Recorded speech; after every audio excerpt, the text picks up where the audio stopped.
Ay nirekomendang suspindihin ang ilang opisyal ng customs matapos na sampahan ng reklamo dahil sa smuggling ng mga luxury cars sa Port of Batangas. May live report si June Veneracion. June? Nagsampa na ng reklamo ang Bureau of Customs laban sa importer at ilang opisyal ng customs sa sangkot daw sa smuggling ng 14 na luxury vehicles na nasabat sa Port of Batangas.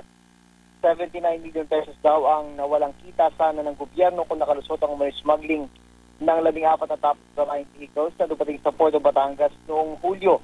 Masyadong mababa raw kasi ang idineklarang presyo ng importer nito kumpara sa totoong presyuhan sa merkado.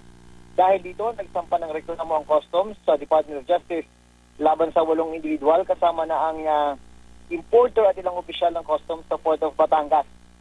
Labag sa Tariff and Customs Code ang isinampa laban sa importer na si Orlando Cuevas. Damay din ang mga taga-customs na sina Eloy Suarez, Maricel Magyat, Noraline Asaria, Araceli Hasad at Benjamin Manalo Jr. Nagbulag-bulagan daw kasi ang mga opisyal na ito ng customs sa pagproseso sa shipment ng undervalued na mga sasakyan. Inirekomenda ring patawan sila ng administrative suspension.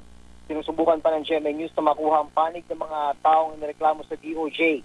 Inaalam na rin ng customs kung ang mga dating shipment ng importer na si Cuevas sa ilalim ng kanyang kumpanyang Monaca Trading ay mga undervalued din ba.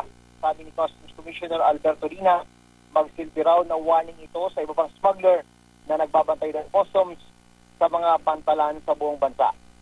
Jiggy? June, nagbigay ba ng pahayag yung mga sinasangkot din ng mga tauhan ng customs dyan sa dito sa kasong ito? Kanina't naka-ugnayan ng ating news desk, sige, yung ilan sa mga nababanggit na opisyal ng customs na nakatalaga nga sa Port of Manila at ang sinabi nila sa television lang nila na balitaan ang ginawang hakbang ng Bureau of Customs laban sa kanila at sasagot na lang daw sila sa tamang panahon, Jig. Maraming salamat, June Veneracion.